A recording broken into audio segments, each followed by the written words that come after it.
Tell them we up next, you can't stop that. This your favorite podcast. Every show is lit, baby. You know what we finna do. Slick gon' talk that slick talk, he gon' get political. Okay. Do not switch topics, niggas is toxic. Poppy shots don't always saying something wrong, but if you don't like it, what we saying, nigga, oh well. We try to tell you, baby, this might not go well. This might not go. Hey, that's it. One take. We're not even doing it again. Keep that. That's the one.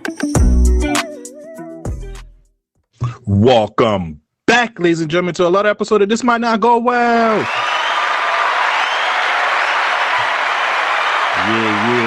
Yeah. Episode 107. We in the building. You already know who it is. It's the host with the most, B Brezzy, aka Poppy Size Zone.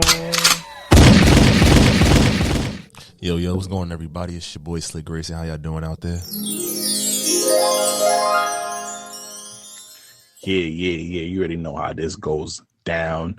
You know, please follow us on all social media. This might not go away. If you have any branding deals, business opportunity, please email us at thismightnotgoaway@gmail.com. And please like and subscribe, and also rate us 5 stars and leave a review on all major platforms, especially Spotify and Apple, because that helps with the algorithm.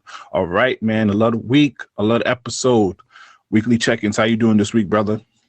I'm not feeling good right now, bro. I'm not gonna lie to you, but I'm feeling, I'm in good spirits. I literally just got snuck out of nowhere. I don't know what it is. I got this little headache right now. Had a little scratchy throat. Nothing else really too crazy, a little fatigue, nothing crazy. It ain't COVID. I took a test, but in my little thermometer keep telling me one minute I got a fever, one minute I don't. So I don't know what's going on with that shit. But other than that, man, I'm cool. I'm just trying to, I don't know. I'm approaching big three dub, man. It's almost clip for you, boy. In these young boy conversations, but let me not do that. But I'm almost an old head out in these streets, 30 plus. Shout out to everybody in the circle that's already hit 30. We really, send y'all love, peace, and blessings. And yeah, man, I don't know. I definitely been just, taking it all in, just really re-looking at things, reevaluating things. Right later on, I'm getting a rant about these damn kids, but I want to, for the sake of the show, we're going to start it up. How you feeling, bro? I'm feeling good. But 30 is not old no more. I feel like we kind of made 30 seem like this ancient age. And it's like, to be honest with you, if you look at statistics and other stuff, like most people don't get their shit together and start really living life until like their 30s. Like I feel like most of the time niggas just make their dumbass wild mistakes in their 20s and their 30s. That's when they actually like start really enjoying life. So I think you entering that milestone, brother. I'm excited. You enjoy the fruits of your labor. I'm trying, bro, but my labor is killing me. But I'm having a decent week. Nothing too much to complain. Just staying with the motion, trying to be consistent. I ain't gonna hold you. I'm back on my fitness journey, and bro, this shit hard as hell, bro. I went to the gym. I've been sore for like 2 to 3 days, and I didn't even barely did anything. So I was like, this shit hitting. But I gotta do it, man. They got health is wealth. You feel me? So you gotta do what we gotta do. You trying to be big sexy for 2023 summer? Come on now, you feel me? Or I might have to join. Or I might have to find me a skinny girl and give her like the BBL fat. That is true. I could work together, build you up so I can come down. You feel me? But we have a lot of stuff to talk about this week, and of course, this is dominating the whole news feed right now. Ja Wick, or known as Ja Morant of the Memphis Grizzlies, has been in big trouble this past week. Oh man, showing little PP, little pew pew in the club with the strippers on IG Live. What's your whole take on this, man? I think that there are so many angles to look at this at. I see a young millionaire that's probably coming up in this era, maybe not knowing accountability. I also see a young man that maybe having all this access might feel untouchable, or might not have any guidance. I see a lack of veteran mentorship, coming into the forefront. Not saying his father isn't trying to help him, but I see like nobody's showing him how to be a professional and a millionaire in this respect, in this regard, right? I see a lot of things, and I think it's easy to poke fun at. Like I was like, nigga, how you hustle backwards? How the hell you trying to go back to the hood? Like the memes are definitely first funny. Nigga to make it out the NBA. That shit was hilarious. Yeah, bro. Like that shit is wicked. But also at a point, I was telling one of the kids this. I was like, yo, boy's NBA contract is $200 M's. We're not talking about his Nike deal. We're not talking about his Gatorade deal. and potentially go over 300 mil, depending on how it looks in a couple of years. Yeah, man. So I think the one thing you got to know with these big businesses that are paying you this amount of money, everybody says, some people still leave him alone, let him live his life, let him make his mistakes. Like, people in big business don't play when they handing you $250,000 at the age of 23. And there's no class that tells you how to be a 23-year-old quarter billionaire. You know? And I think you can make that, if you think about the dumbest shit that you could have possibly done at 23, making $2,000 a month. You feel me? The only reason why I have to disagree with you with that, like, I would now, if you had said that for a rapper or anyone else that's not under like a major, like a independent contractor type of job, like, you know, as the like rappers, you know, record labels don't really care about rappers and give them like that old artist development like they used to in the past. But the NBA have these courts, like the NBA, the NFL. I don't know about NHL, but I know for a fact the NBA and NFL have classes, do these type of courses with the young stars to make sure they know what they get into and how to protect themselves and what to stand out for. It's their job to listen or not.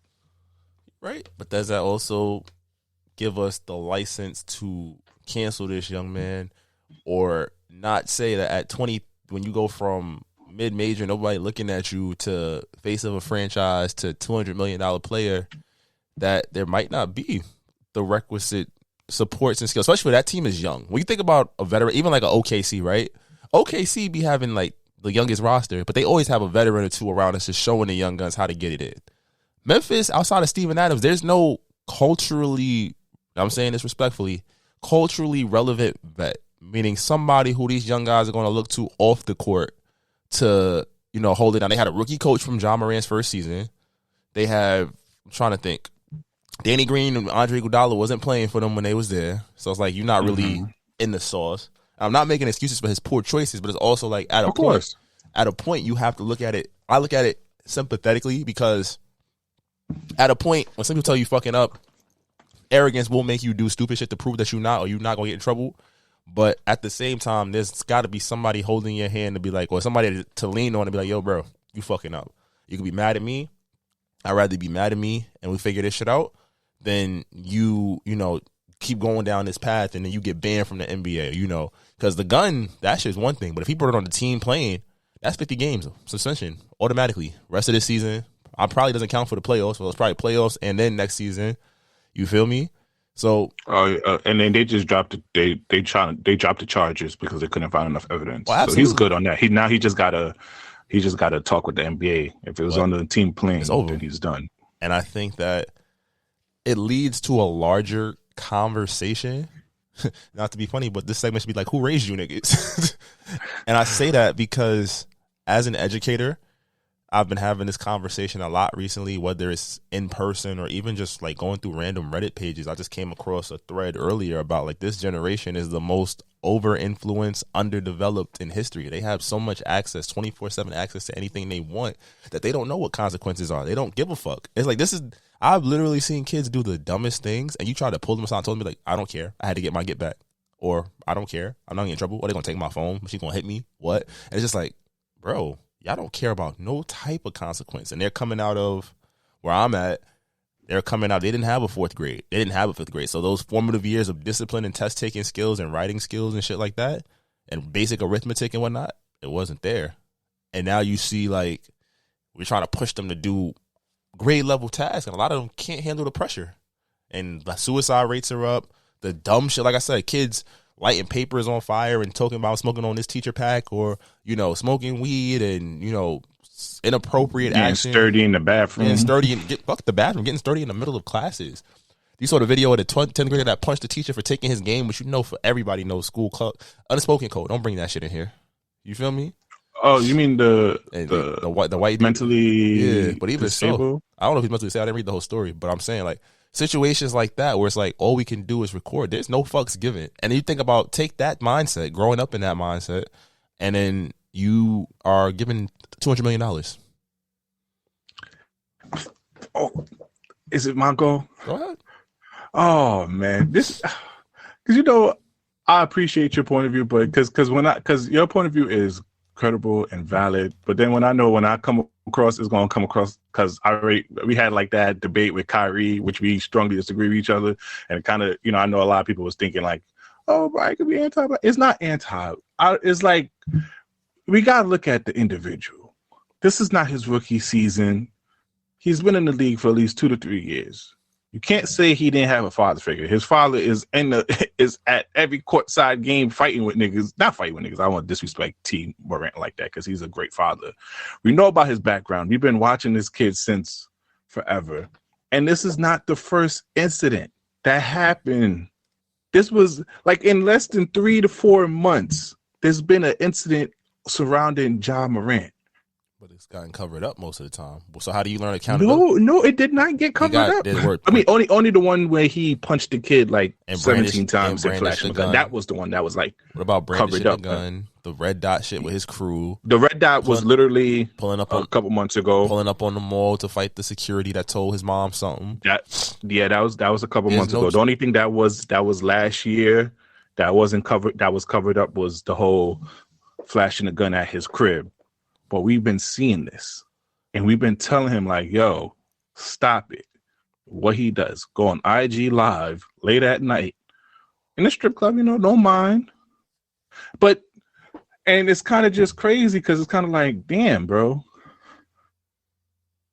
But I'm more so, who I'm more so upset about? It's not even at him because I think he did the right thing. He apologized. He has no choice.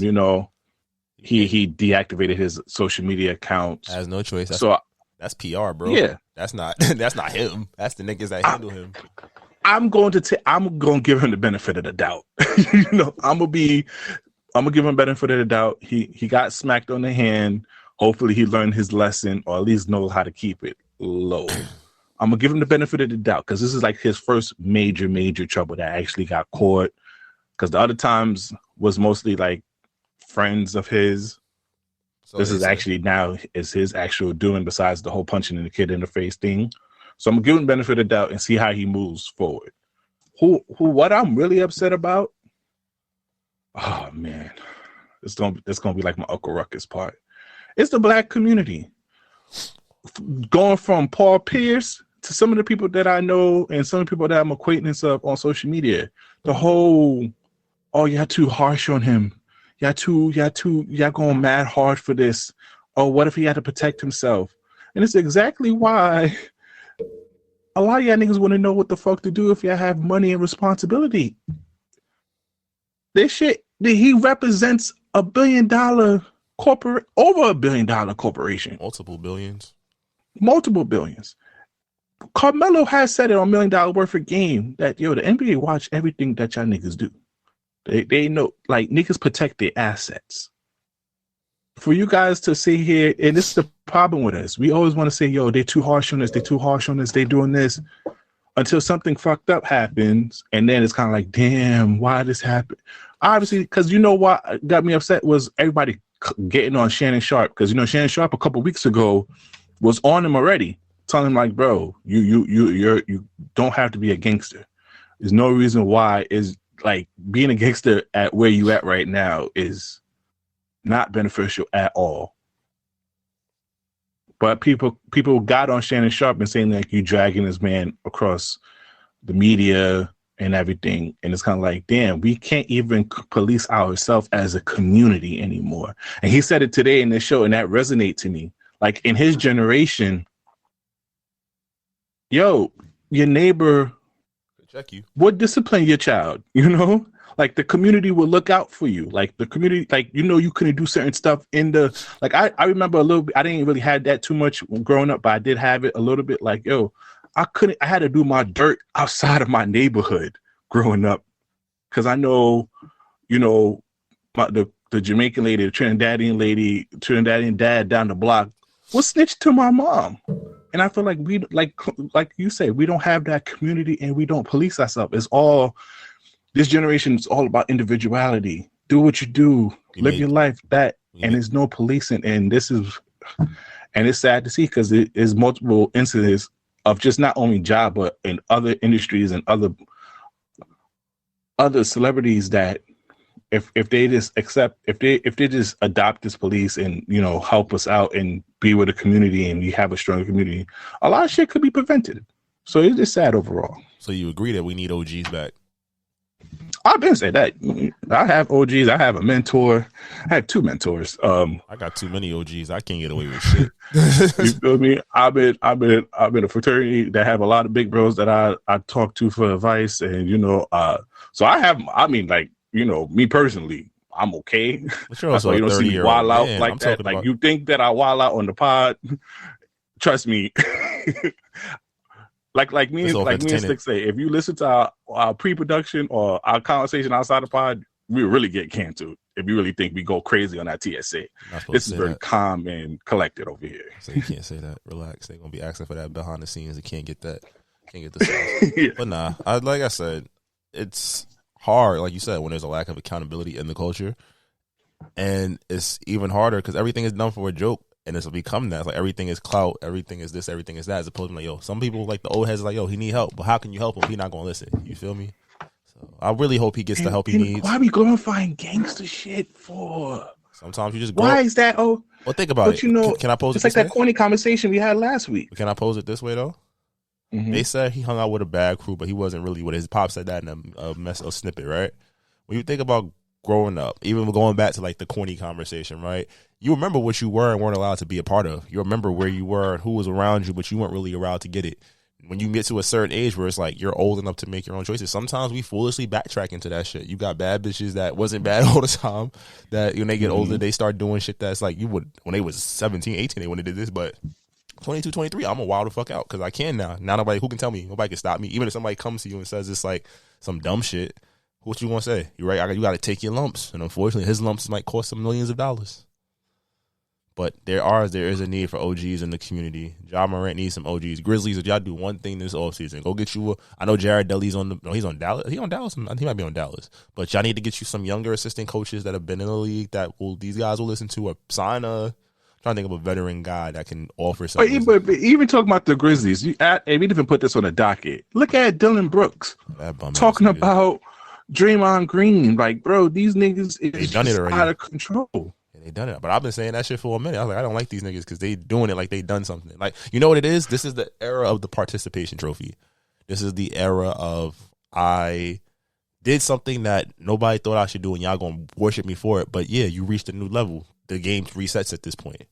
You feel me? Bro, yeah, and bro, this is so crazy because I'm looking at Dylan Brooks like, my nigga, Draymond Green better be your best fucking friend because you play the exact fucking game that he played. Like him. Good defense. Decent, like you could score, but it's not efficient. Like, you should be taking notes on how Draymond Green was able to stay with a team and help. Obviously he's not as important as Stephen Curry, but everybody knows that they don't get those championships without Draymond. Everybody knows that he's an intricate part in that dynasty. If we're being honest, trying to be a mentee to him to see how to get your game to help benefit Ja Morant. If we're being honest, though, sorry, I gotta do it. You could argue like without Draymond, there'd be no Steph. Without Steph, there'd be no Draymond early on. Just being able to create that system and play that way, it opened up the possibilities for the game to skew in this way, where Steph can go crazy and Draymond can be effective, scoring 8 points. So exactly, because what do Stephen Curry do? He moves through screens and gets open. Who delivers the pass? Draymond. Like you said, we need OGs. This is, I think people thought we was gonna come with some joke, but we got to be serious in this point. Like, we got to go back to policing our neighborhood ourselves, not by the police or the white folks, people of our skin color. We got to sit here and like, I feel like, yes, you can be free, but in this world, I think it comes at a price. Now, maybe this is the Western philosophy that people have a problem with. I think, I heard this before in the past. Like, maybe we have too much freedom, and I think we probably need to be other. Put that on no one else. That's what shit you say religiously. You feel me? I feel like we have too much freedom. Like, everybody, oh yes, it's America, and it's like, this is why we're so out of control. We're so out of touch with government, with business, with love. With literally everything to make up a comfortable life. We are out of touch. We talk about relationships all the time in that talk. You see how out of touch we are with that. It's all self-interest. Then you have people, what happened? It's all in the individual self-interest. You feel me? Now you out of touch with finances and just career. Shit crazy, bro. Shit crazy. That's a Fendi. But you have the Knicks though. The Knicks. Talk about the Knicks, baby. We out here. Knicks 9-1 in their last 10 games. Should have won that Charlotte game. That shit hurt. I went to sleep and they was up 13. I was like, all right, cool, I'm good. Maybe that's why I'm sick now, because I woke up and then them niggas lost. I was like, you nigga motherfuckers. They play Sacramento tonight, so definitely hoping that, they can get back on the winning ways. But regardless, I think prior to the season, everybody thought they probably stay stagnant or where they were last year, maybe get to like 40 and 42. If they go on another streak or even split the last, go 8-7, that's over more than 45 wins. They look like they're stuck in that 5-4 spot somewhere around there, barring a catastrophic losing streak. The Josh Hart trade has been immaculate for them. I think it's good to be a New York fan. I see all of our teams are trying to do something. The Giants just gave Danny Dimes $82 million guaranteed. Saquon franchise tag. The Jets trying to get Aaron Rodgers, even though they should go after Lamar Jackson. Fucking, we see the Mets and the Yankees is over here stocking up. Like, it's a good time to be a New York sports fan. Finally, my nigga, I can finally say probably I'm a Jets fan. You know how hard it was. Wait a minute, they ain't do shit yet. Wait a minute, them niggas be quick to fuck something up, like they fucked up Derek Carr. But you know what? I'm kind of scared of the Aaron Rodgers shit, because it's like we the same niggas that took Brett Favre at his age of career. He got us to the playoffs, didn't he? Oh, we was close. I don't remember. Yeah, but that nigga was old and didn't give a fuck. And Aaron Rodgers looked like he going down that same path. That nigga does ayahuasca and goes on darkness retreats. He'll be all right. That's fine. Yeah, that nigga taking mushrooms and standing in the dark room for 4 days by himself. I don't know. Go after Lamar Jackson. That shit sound lit. I ain't going to front. You let me. That was really my birthday. I was going to go do an ayahuasca retreat and see what it told me about myself. Oh, you was going to pop a shoot? Yo, we should do it. Yo, because shout out to New Orleans Mall. There was an episode when Rory talked about like there's this like shroom trip that you can do in the city where you and a collective of other people, I take like, depending on how much you can handle a dosage. I think we should do that, and we should record it. I think we should do one of those shroom trips and see how it is. Granted, I'm a big nigga, so I'm gonna take a small dose because I can't be out here wilding too much. I'm gonna leave you. That's fucked up. What is my tripping ass gonna do with your big ass? I'm gonna look at you like he gotta wake up eventually, right? You're gonna be in that bitch for 17 hours. I just don't want to. You know what? I might want to record myself. I don't want to cry though. That's my whole thing. Like a big ass nigga like me crying because they sleep like they on like a blanket and shit like that. Like a nigga like me don't want to sit here and cry in a blanket. I just don't want to shit on myself because I've heard stories that niggas that do that shit on themselves. I'm like, ooh, child. That shit. For real? Yeah, a nigga got a boo boo before they go. Even so, it's a purge. It's like on purge your spirit. You gonna shit, bro. Oh, that shit like a colon cleanse. Shit. Yeah, it's gonna be different, dog. Well, we could work that out. But yeah, shout out to the Knicks, man. Shout out to all the New York sports teams. And you got the next thing on the docket. What happened with Angela? What she said? Oh man, well, you go on Twitter and look for the Shade Room video. But she was on the Tamron Hall show. Shout out to when Tamron. She talked about her experience on the Breakfast Club, and she kind of. Man, here it goes. Just let me know when you're ready to play it. I got you. Oh, hold on, my fault. Bluetooth wasn't on. My bad, y'all. Sometimes that happens on this side.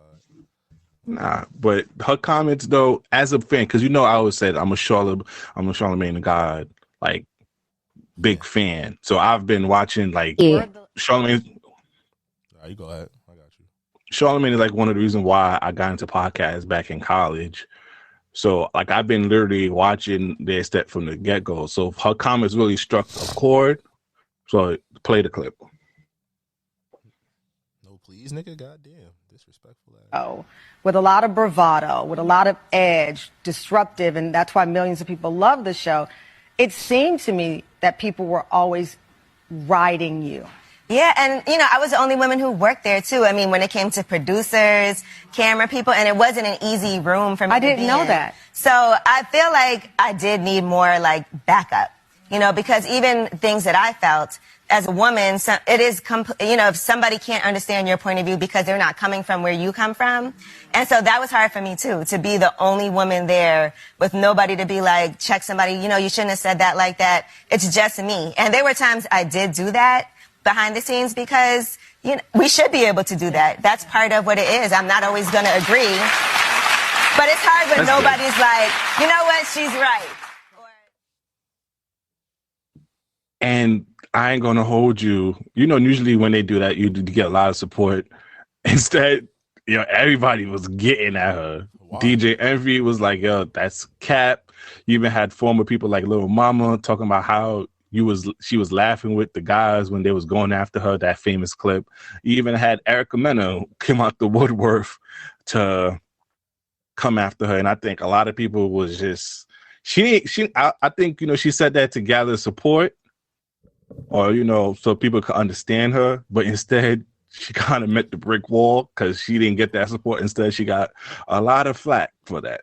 I think two things. One of my favorite sayings, two things can be true. She definitely could have been the only woman in spaces that could have been uncomfortable. And when you feel uncomfortable, what do sometimes people do? They conform. You can't always fight back because they would have easily replaced her if they were more in tune with the other people. But at the same time, once you join the situation, you are as at fault. So I get it on both ends. But to me, it's simply not true. If you've been an avid fan of The Breakfast Club, you know there've been a lot of female producers and a lot of female workers there. You have Taylor, T Diddy. Like if you're familiar with T Diddy, you know who T Diddy in the podcast community is. She's been a producer for 6 or 7 years. If you know about Michaela and about the other people who handles, like they literally been women. And also the person that's one of the major producers is a woman. So they've been in the community, and I think maybe she meant in the actual, because it's 3 of them that the show focused on. Maybe she meant a lot of female co-hosts, but I don't know. I don't want to take away from her experience because that's her experience. If she felt that way, that's how she felt. But from a fan aspect, I never felt that it was sort of a male dominated thing. But that's just from outside in. But she has a new show though, so hopefully that goes well. Wishing her the best. All right, Nicki Minaj though. What's Nicki Minaj on now? What you mean, my boy? Come on now. You Queens niggas don't know how to sit here and do it well because she was performing and then this come out with a little snippet. I sent this on Twitter. She had a horse comment that niggas thinking that she coming after Megan Thee Stallion. Now I only brought this up on the docket is. Hold on, let's run it. I don't with horses. I said it's 700 horses when we fixing to leave. But I don't fuck with horses since Christopher Reeves. Now, Christopher Reeve, Superman, fell off the horse and paralyzed himself. Yeah, but a lot of people internalized that she was going after Megan Thee Stallion. My problem with Nicki Minaj is I respect Nicki Minaj. She's definitely need to be in the top 10, top 15 of rappers, period. But she never really held her title as queen gracefully as other people who had held the crown. Best female rapper alive. Yeah. I can see it. Like, the Little Kim and there's been a lot of back and forth. So I won't give Nicki Minaj all that credit because, she did give Lil Kim. But even with the Cardi B, and even look at the Lotto. Lotto has praised her. And look what happened between those two. I just want to yo, can you just handle, being a queen gracefully? And because you see how Drake, yeah, he was a king for a while. Put people on. Always put on shine a light. Look at Lil Wayne. Lil Wayne was on the top of his game and opened the doors for 2 artists who you can say surpassed him in some shape or form. And look at Jay-Z. So I'm just what's your thoughts on that? I definitely can see that, maybe she wasn't, using her power for the best. I think, too, is also she comes from an era where there can only be one top female rapper. And even so, I think competition in the male rap game could also transcend to the woman. She has beef with a lot of these different artists. Maybe she feels like even if they're showing her love, it's not the way she wants. Or maybe it's sometimes you got to drum up press. It also seems like there was a lot of press about her being possibly single again and outside and, maybe possibly leaving her husband. So it's a lot of new energies. Maybe she could be in a space where she just has a lot of resentment. You know, she might just be that person. So I'm not. I mean, I haven't paid attention. I didn't listen to the new single. I heard it's doing numbers though, but I think it's just one of those situations where it's like, hey, like why are we bothering this girl at this time? You feel me? That's bad timing. Yeah, because Megan was quiet this whole time. You feel me? I mean, since the trial. Yeah, nothing much you could really say in that regard. It's just like, damn, bro, why you bothering this girl? Leave her alone. She's been through enough. Because, but I'm thinking back at the previous queens of rap, like Little Kim. She didn't really do much. I don't know what she did behind the scene, but publicly she didn't really, really went after nobody except for Foxy Brown. But that was a little battle between those two because, both from Brooklyn, you heard. But like Missy Elliott had the crown for a little bit, and Missy Elliott always put people on. Trina, for like a quick hot second, had the crown. And she only beefed with Kaya, right? Yeah, from what I know.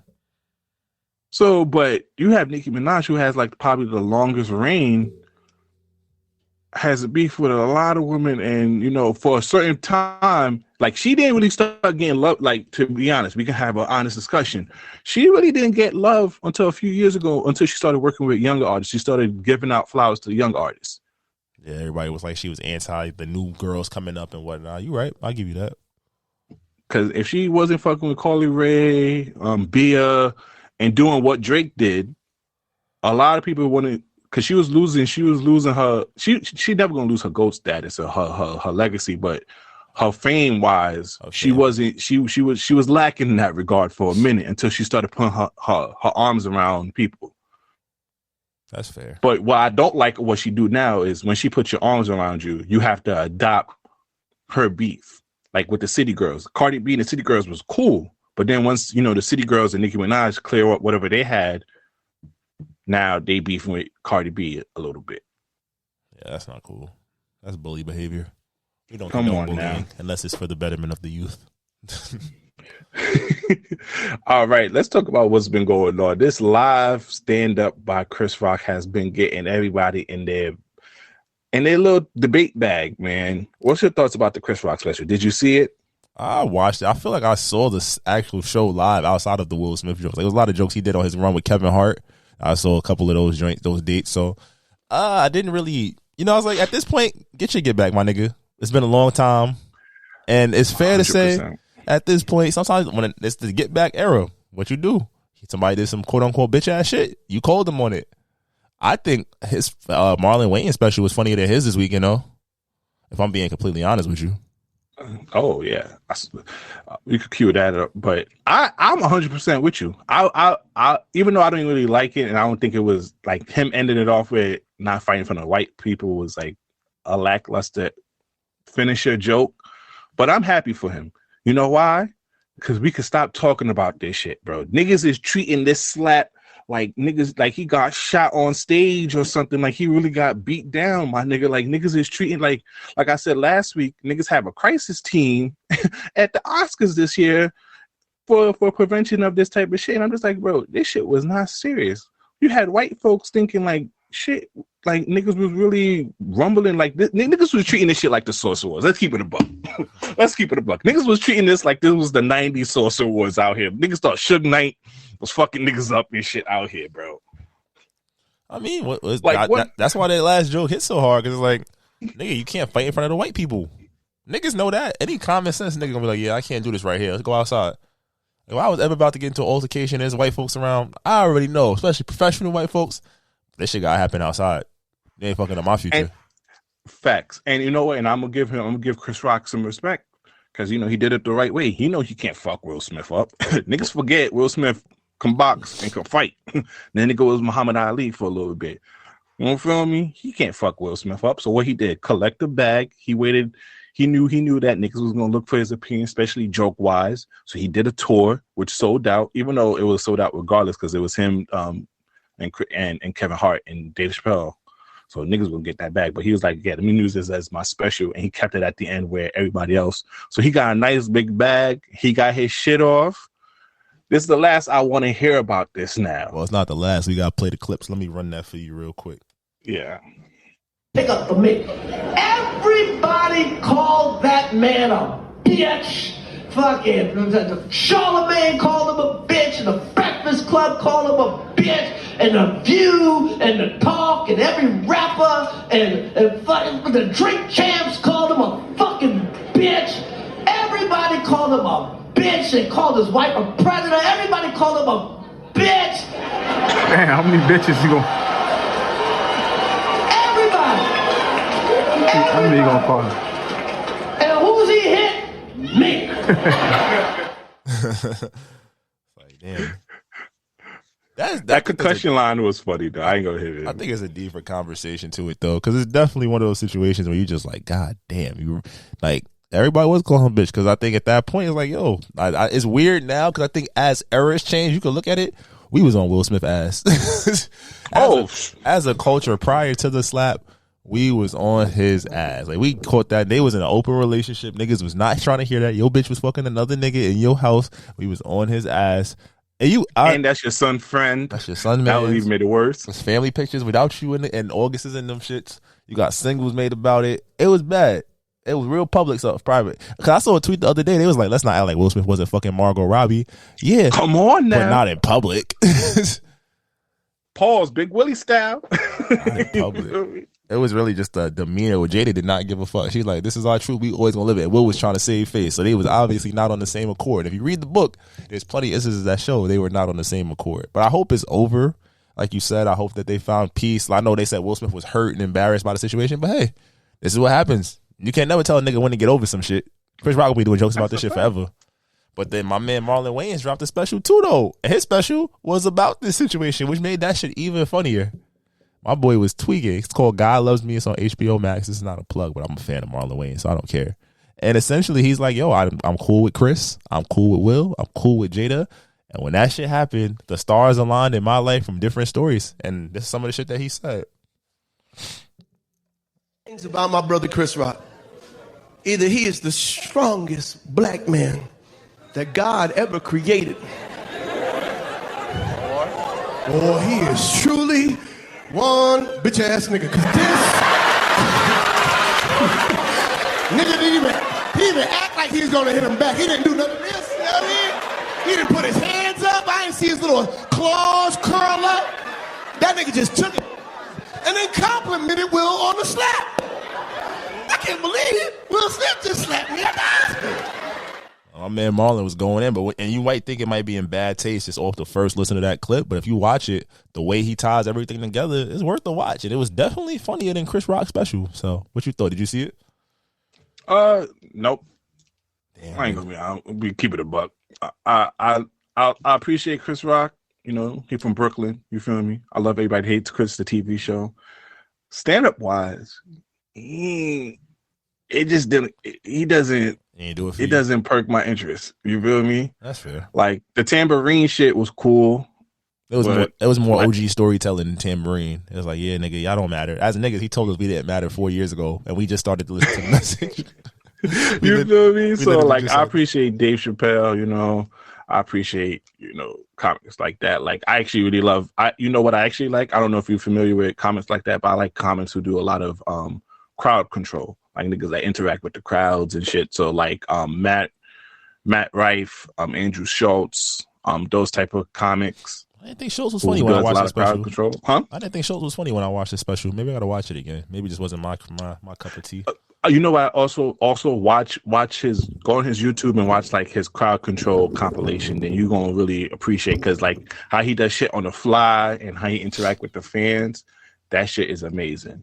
But I mean, Chris Rock got the bag. You know, I love Marlon Wayans. Marlon Wayans, he can't do nothing. He can't do nothing bad in my eye. My nigga is the way he has transformed himself and made himself such a business person and such. I just saw the scene with him in Bel Air when he's playing Will Smith's dad, and how he just like, this is the guy that people don't understand, like he's a classic trajectory. Yeah, this is the nigga that was on TV show on the Wayans Brothers. And he was like the fool, the cloud, And for him to take these type of roles now and really show his acting chops, especially being 50 and older. Well, he went to art high school and all of that shit. He's actually like a trained actor. He has some very good dramatic roles. So Yeah, so I appreciate Marlon Wayans. You feel me? And he one of the hardest working niggas in this industry. So you feel me? So I'll give a lot of New York legend. You know the vibes. That's fair. But all right, man, you saw Creed 3. I'm hating because I didn't get to see it yet, and everybody's giving me rave reviews about this shit. So I'm hating. I'm jealous. What's your thoughts on Creed 3? Great addition to the Creed Rocky series. I think that I'm a movie snob. I'm not gonna lie. Like when I watch movies, I want the whole shebang. I think that them not having Rocky made it a different film. It was a film about Adonis, which was pretty dope to see. But I feel like without Rocky, it became very linear. I enjoyed the development. Jonathan Majors, that's a fucking actor, bro. Like that man right My nigga about to play Scott. My nigga about to play Dennis Rodman. Yeah, but it's like that man can act. And I think I've watched only project of his I haven't seen. I haven't seen Ant-Man yet. I'm waiting for that to go to Disney Plus. And I gotta watch Devotion. It's been on my list to watch for like the last 3 months. I gotta sit down and finally do that. But every time I see him, he brings a different character to life with so much value and so much efficiency that it's like you believe he's that character. And I think like watching their press junket, I know we talked about the masculinity and shit earlier in last episode and shit. But I think just watching him is Paul, like it's like he's a dope ass human. And I think that it comes through in his work, the authenticity of his character. And yes, he did watch Mike B, but it wasn't 9 to 6. It was like 9 to 7.5, 9 to 8 in terms of acting skills. Mike B is one of those niggas. He a pretty nigga that can act. Jonathan Majors is a nigga that can act. Period. Wait. I was upset that niggas thought he didn't deserve the star. Like this nigga hasn't been in the industry for over 20 years. Like we didn't see this nigga in The Wire, Friday Night Lights, in movies like that. Hardball. Michael B. Jordan has a list of film credits that mean shit to black people. Niggas will talk about Killmonger as a movie villain forever. If you saw Just Mercy, he brought that character to life in one of the most beautiful ways. The Creed series is probably my favorite series, like one of my favorite series. Like I bought the fucking digital version. I'm going to buy Creed 3 when it comes out. Like Creed is one of my favorite things. It's partially the way he portrays Adonis. Adonis is like the storyline in Creed 1. He's a novice. He doesn't know what he's doing here. It's typical growth storyline. Second one, he's trying to prove himself. The third one, he's past his prime physically, but he's a master of the art, and you see it in the anime sequences and his decision making. It becomes like now with all this power, are you able to make the right decisions? And it was one of those stories. What I will say, we need more of Damian Anderson. We need more of Drago. Hopefully that's the sequel that they put together, Drago versus Damian Anderson. I think that they did Actually, you know what he's going to do? I think they was talking about it. I just saw it on the news. They're creating a Creed verse where it could span into TV shows and side films. They're doing a Creed anime. You might get your wish. They're doing a Creed anime. Because if you watch this, it's Dragon Ball Z and Naruto and Hajime no Ippo like sequences that really bring it to life. I just, like I said, I feel like plot wise there was space for them to give us an extra 15 minutes. It's the shortest movie in the Creed series. A lot was packed into a little bit of time, and you leave the theater wanting more, just thinking like, yo, this was great. Visually it was appealing, storyline was great but linear, something that we've all seen before. That's the only thing I would say. Like I needed an extra 15, 20 minutes, maybe some more exposition on Dame. Maybe, they set up his daughter to be the future star of the franchise, which is dope. Maybe more for Tessa Thompson. I feel like she kind of got cast aside in this joint. But that all said and done, like I give it a solid 8. And also I heard is a lot of people want a lot of project between Jonathan Majors and Michael B. Jordan. I think, he said it, Jonathan Majors said it himself. They said it as Al Pacino and Robert De Niro.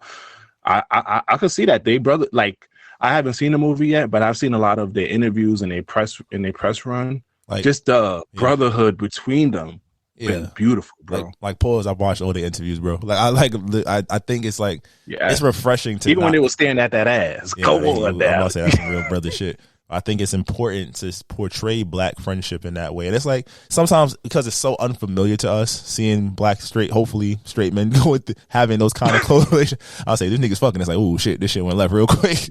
But I think just the fact that they're able to be that confident and comfortable with each other through one movie, and they're going to try to find ways to do even more movies, and like both of their stars are going to continue to elevate. And I think we're starting to see like a renaissance of pure black acting. I know the UK brubs have been kicking our ass in the acting thing recently, but you got those two, you got Lakeith Stansfield, there's a couple other guys out there that like are starting to bring it back for American actors. What's up?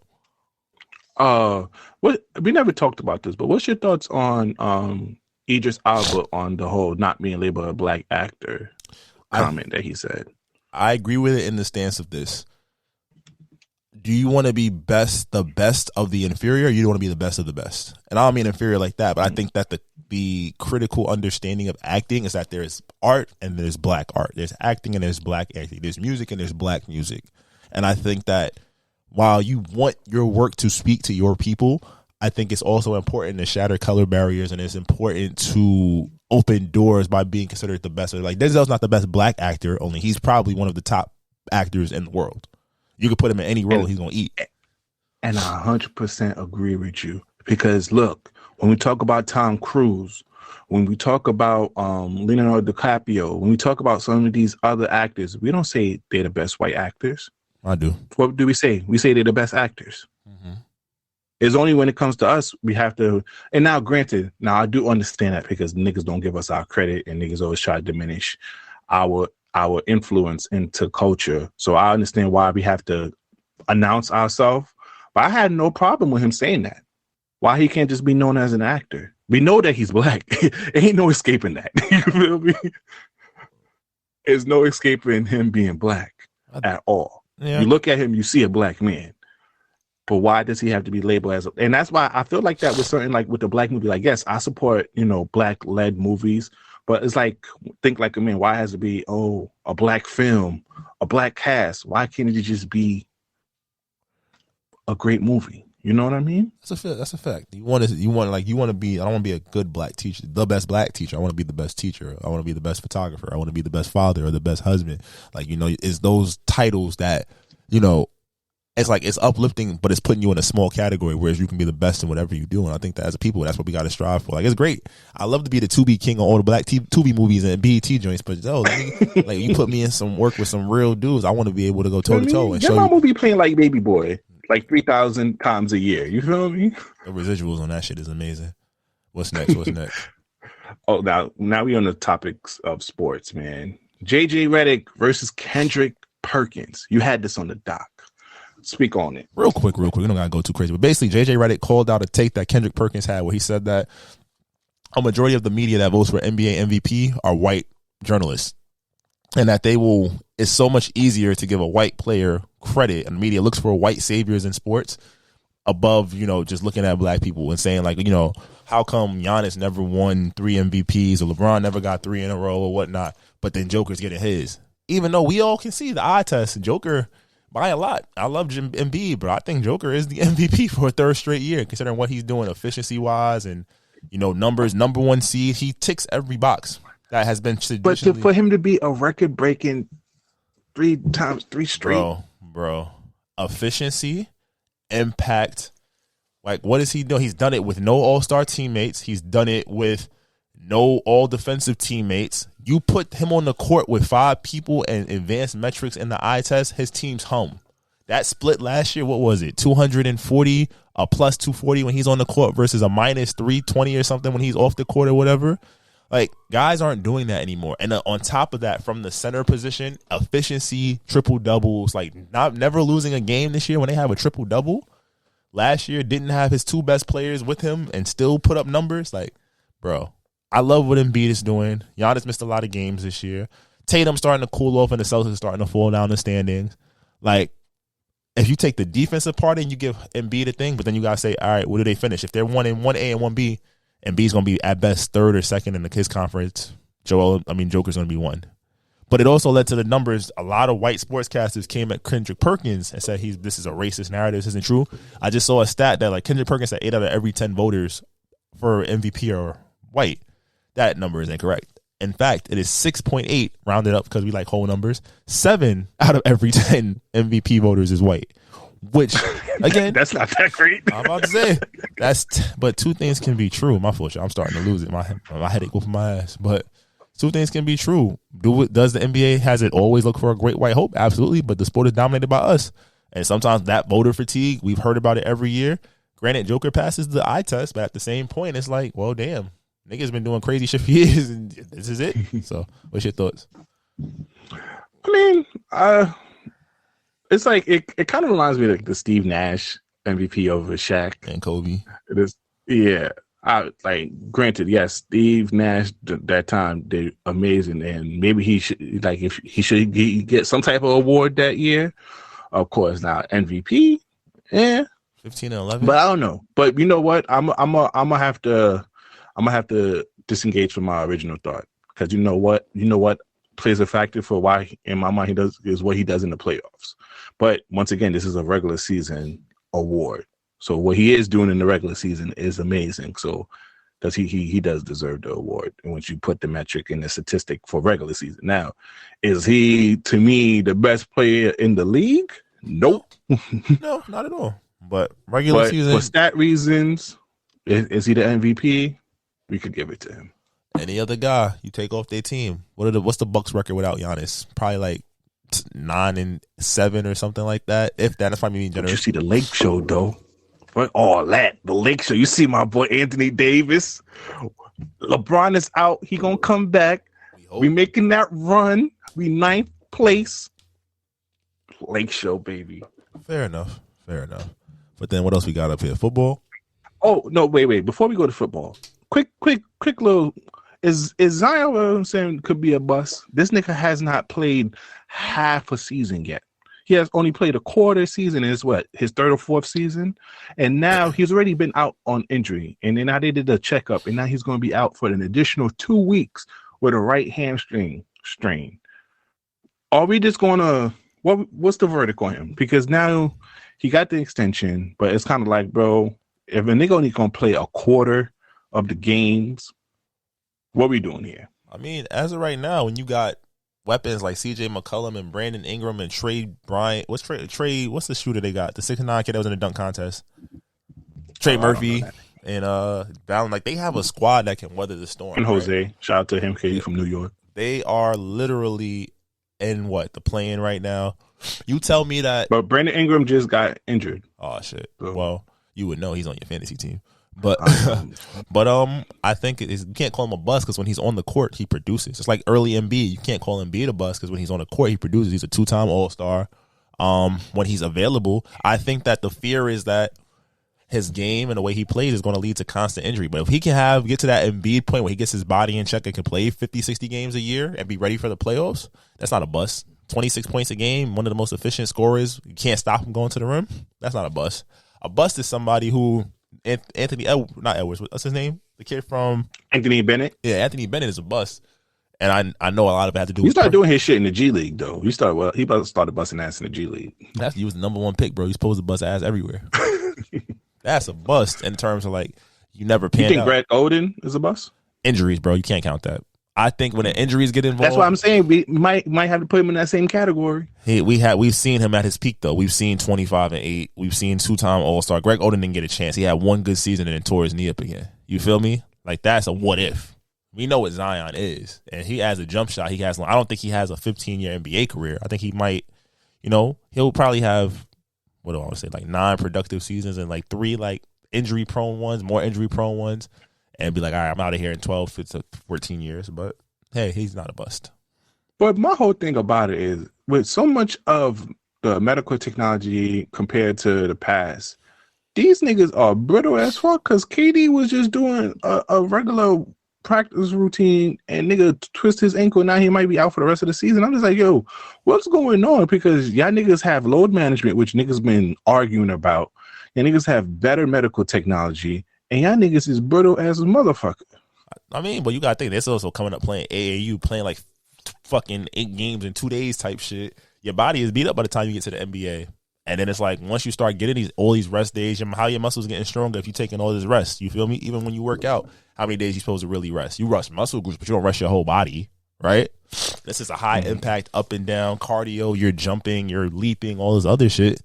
Your body bound to break down, and it happens to the best. And I think that's why what Bron did, it was so special. Until he got to the Lakers, he didn't really have massive injuries, And even in that respect, it's kind of crazy. All right, now off the NBA news, let's do a little quick roundabout on the NFL before we get to our song of the week. Man, Lamar Jackson got franchise tag. You feel me? A couple of people got franchise tag over this offseason. What's your thoughts on Lamar Jackson and what's going on with the Baltimore Ravens? It don't make sense. I think that it's like collusion because I'm like, he's a 26-year-old former MVP, And they basically, it's not even the fact that they franchise tag, and they gave him the tag where he can negotiate with other teams, and other teams that need a quarterback said they're not trying to get him, which makes me feel like they're trying to reset the quarterback market and not trying to give a fully guaranteed 4 years to Lamar Jackson, which is crazy. Because they really hated that Deshaun Watson contract that he got, and they don't want to give him that money. And it's kind of like now they're coming with, oh, he doesn't have an agent. I'm like, what does that even matter? Because he wants to, apparently $230 million. It doesn't matter if he has an agent or not. You still got to pay that money that he wants. That's the number. You feel me? So I don't understand that notion of him having an agent is stopping him from making a deal. Yeah, no, that's definitely some bullshit. But I hope he gets his bread. I hope he gets it somewhere where they value him. He's never had an elite wide receiver, cheapest wide receiver unit in the league. Like, come on, that's unnecessary. And he's still putting up 49-16. I'll take that. Jets, please. Like, yes, Aaron Rodgers might help us for like 1 year or two before he starts acting up again. Lamar Jackson, he likes to be in the trenches a little bit, but overall, he's a good dude. He loves the kids. He's 26. We could build around him, and he can throw the ball. Despite what people try to put on him, he could throw the ball. And he can grow with our young receivers and really build a relationship where I don't think Aaron Rodgers would just be for the money. And also, Aaron Rodgers is not going to be able to handle that New York media once they start gaining his ass when he loses. So please, give up those 2 first-round picks for Lamar Jackson, New York Jets, so I can probably wear my green jersey. All right, time for the song of the week. If you are listening to this on YouTube, please exit and go to your favorite streaming platform, whether that is Stitcher, Apple, Google Podcasts, wherever we are on there, and go listen to our song of the week. Or you go to our Apple Music playlist and our Spotify music playlist. Once I stop being lazy and create it, will be uploaded with our previous songs of the week. That was Young Nudy, Peaches, and Eggplant off his brand new album, Gumbo. Once again, you can go to our Apple Music playlist to go listen to our previous song of the week. But that's not what you're here for. You're here for the people's choice, the people's favorite, Slick. Drop it. I can be toxic, but so what? You gonna love it here. Shit, fuck is you talking about? We have fun over here. It's very fun here. And it's fun indeed. Welcome, ladies and gentlemen, to the TSA, the Toxic Service Announcement. Morning time. Oh man. We have it here, man. We have a lot of stuff to talk about, man. We got a lot of stuff to talk about. First, we want to talk about the young Miami and her thoughts on marriage real quick. We got that video lined up. You want to play it real quick, Slick? No, I don't want to get married. I don't want to get married because I feel like men are not faithful. And if I get married, that means I'm giving my life away to you. So that means like I want to be with you for the rest of my life. No, I don't want to. Yeah. What's your thoughts on that? What's your thoughts on her? This is someone who's recently came out and said that she is fully single and that the next man she's not going to share. Let's put that in context. What's your thoughts on this? What happened to that city? Girl, no, just playing.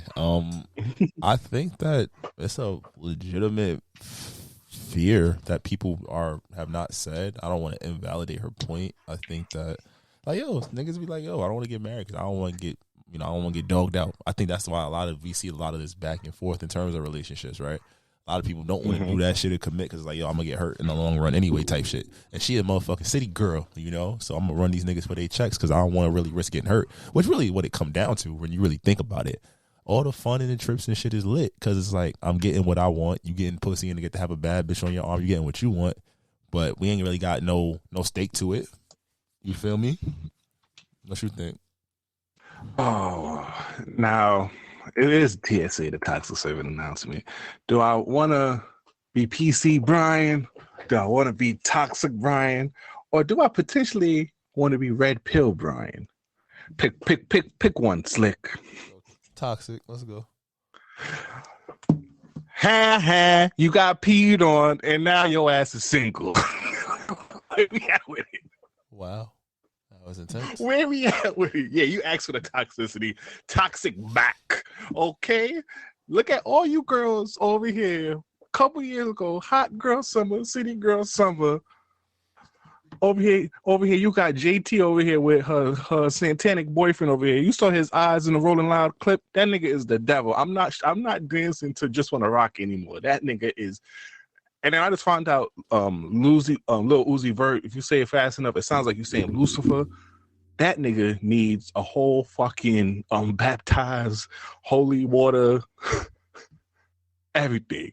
So you have JT with that. Then you have Megan Thee Stallion, all submissive and quiet now with Party. And now you have over here Carisha. I'm not even going to call you Young Miami. Carisha, please. Your ass was over here hyping your relationship with Diddy, over here fighting with his side hoes. Nigga had a baby on you. Nigga had a baby on you. Nigga had a lot of young things. Shout out to Jade, her badass. And now you finally smarten up and realize you don't want to share nigga no more. What happened? What happened, mama?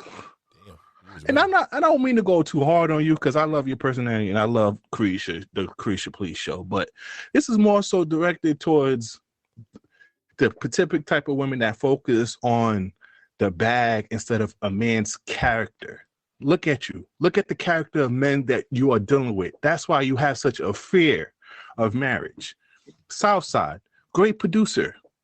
His character is not that great relationship-wise. His character in the street is pretty good. I heard solid things about his street character. But relationship character, not that great. Niggas that you have talked to has not been... Diddy has kept Cassidy on the sideline for years. Didn't impregnate her, didn't marry her. As soon as she left that nigga, she got pregnant and married. Is this the type of person that you thought was going to give you everything that you wanted? Like, Slick, am I bugging out over here? Because I know I got, and I'm not talking about all women. I'm just talking about, like I said earlier, these particular type of women that focus on the financial aspect. You know, them girls that be talking about, oh, how much your man needs to make? 100K, 250K, 650. You don't even think about the nigga's character, his integrity, what his morals like, what he wants. You just focus on stability, financial stability. You don't even focus on character stability. And now that shit got you so jaded that you have a perceived notion of men.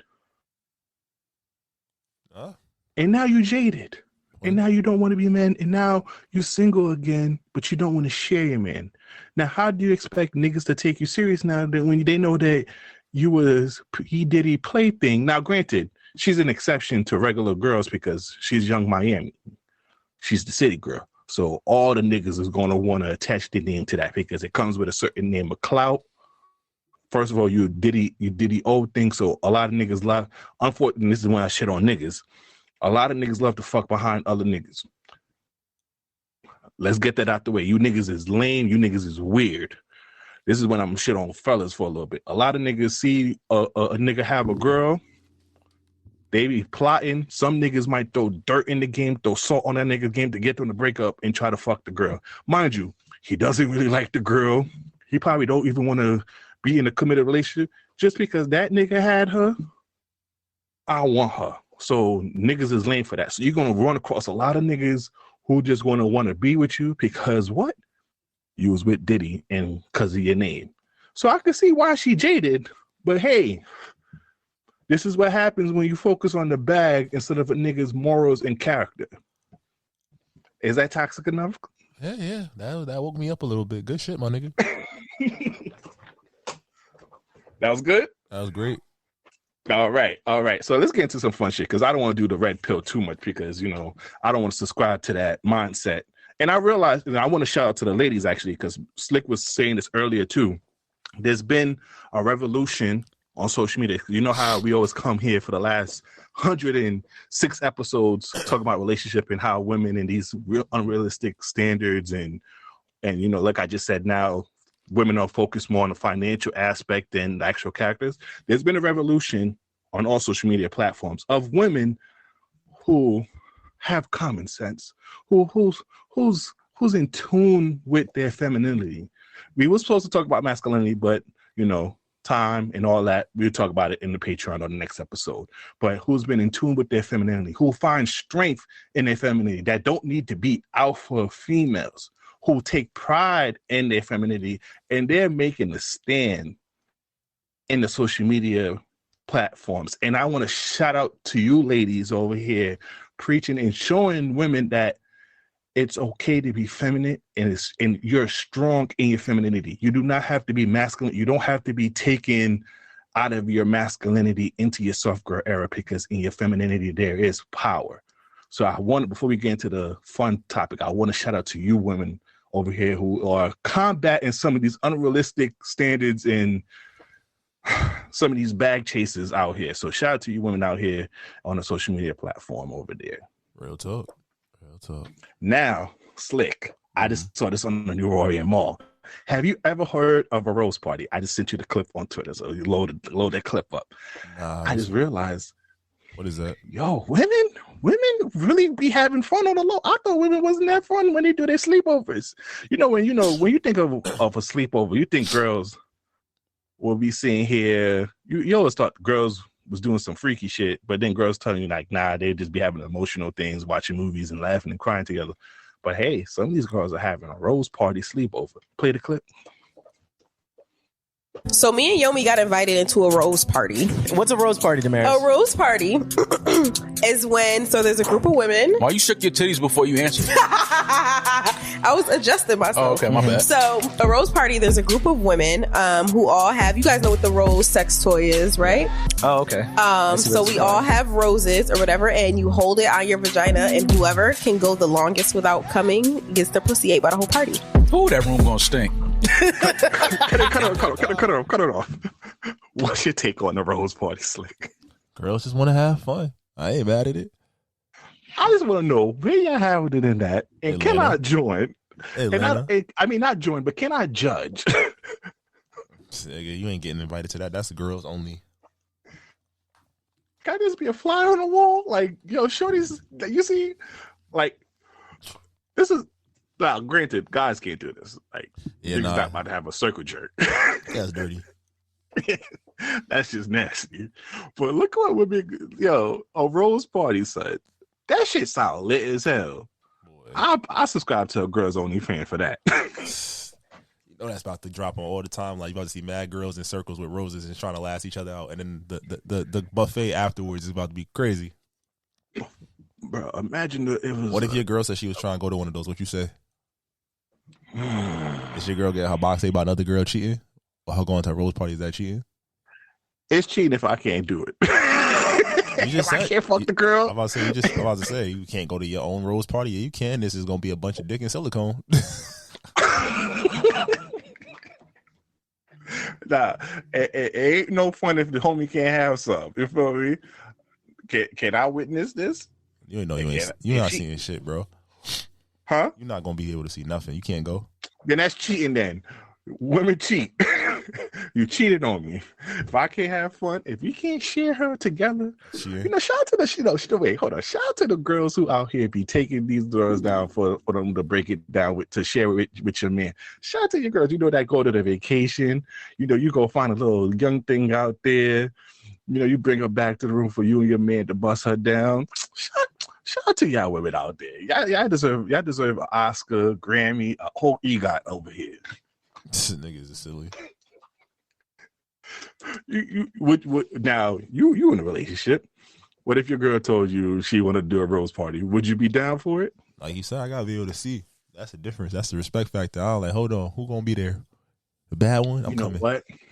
Now, if I can't see, I just want to see a IG of who's gonna be there. Because now, if you got is stud or a dyke a bad term? I don't know. Do studs rub their clit, or they just put strap-ons on and be having fun? I don't know. That's what I'm saying. I've never seen you feel me? I've never heard of a stud. I don't know. Is that disrespectful? Because if I see a chick like Young M.A. over there at the rose party, shit not happening. Do studs take dildo? Like, hold on, wait a minute. Shit not happening because now I'm you know about Young M.A. She be knocking them joints now, so that's basically a nigga over there. Boy. So I need a bunch of femmes.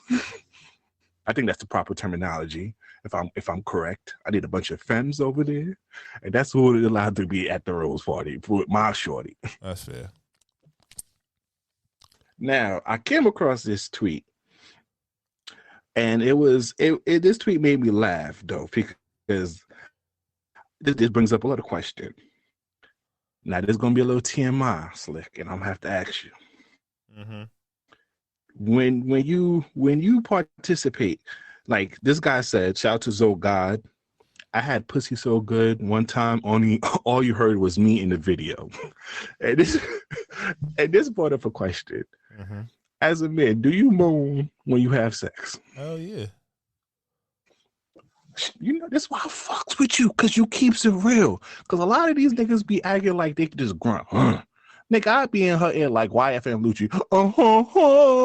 What? Yeah, nah, I be singing whole love Stop songs. being scared to moan in your girl's ear, my nigga. No, that's offending. You gotta just be real. Be in the moment. It's fine. What she gonna do? Tell? I don't give a fuck. What? I don't even care if I'm loud in that, and if he making a tape, I don't care if I'm loud in that motherfucker. You gonna hear me in the background like, oh shit. I'm gonna be like Keith Sweat. Nobody. That's jokes.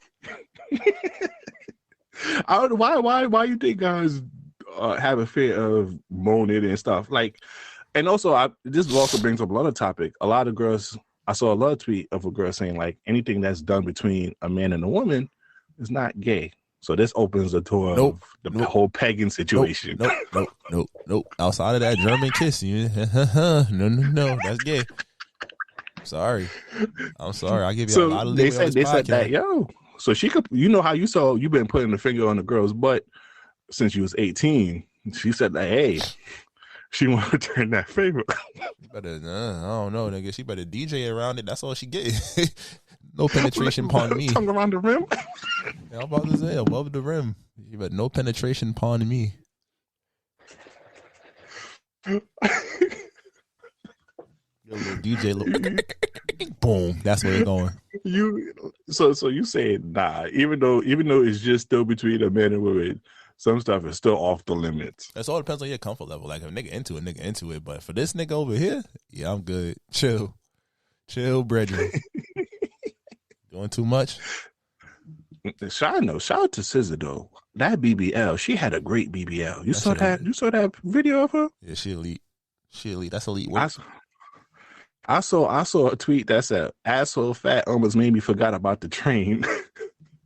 That ass. How many niggas was it? Was it 3? I can forgive 3. They said it was 8. Oh shit. I forgive 4 of them. Now it's only 4. Now I just gotta look at you like a little slutty. Oh man, I ain't gonna lie. I'm still, we have, on our bingo card is the whole Kehlani, and says I'm still on the Kehlani wave. Even though I ain't gonna lie, I should have put this on the regular shit, but they was talking about how Kehlani is not black, even though she is half black, and she's not allowed to be saying certain stuff that she's supposed to be saying. Leave my girl alone over here. You hear? Defend your She's queen. been down with the community. Defend your queen. You feel me? I'm gonna defend my queen, defend my honor. Once again, fellas, don't be afraid to moan in your girl's ear. You feel me? Treat her like, YFN Lucci. Who else niggas be out here singing that niggas can imitate? Or the R&B and Trey. You niggas better have that ugly cry. that quiver shit. You feel me? Don't be afraid. You feel me? Once again, you with a woman, my nigga. That, embrace your masculinity. Let her embrace her femininity. I think that's a great way to end it. Yes, sir. All right. Once again, please follow us on all social media at This Might Not Go Well. If you have any branded deals, business opportunities, please email us at thismightnotgowell@gmail.com. Once again, and I'm going to keep repeating it, please rate us 5 stars on all platforms, especially Apple and Spotify, and leave a review because that helps with the algorithms and that helps us grow. And also subscribe to our Patreon because we got some new shit on there. But once again, I'm the host with the most, Mr. Him Duncan, Himmy Turner, Himmy Neutron, Himmy Butler, Himmy Hendrix, Mr. Himmy like Beanie Man, B Breezy, aka Poppy Salazone. It's your boy Slick Grayson. Y'all be great. We'll see y'all soon. We out. Takao. Try try to tell them we up next, you can't stop that. This your favorite podcast. Every show is lit, baby. You know what we finna do. Slick gon' talk that slick talk, he gon' get political. Do not switch topics, niggas is toxic. Poppy shots don't always saying something wrong, but if you don't like it, what we saying, nigga, oh well. We try to tell you, baby, this might not go well. This might not go. Hey, that's it. One take. We're not even doing it again. Keep that. That's the one.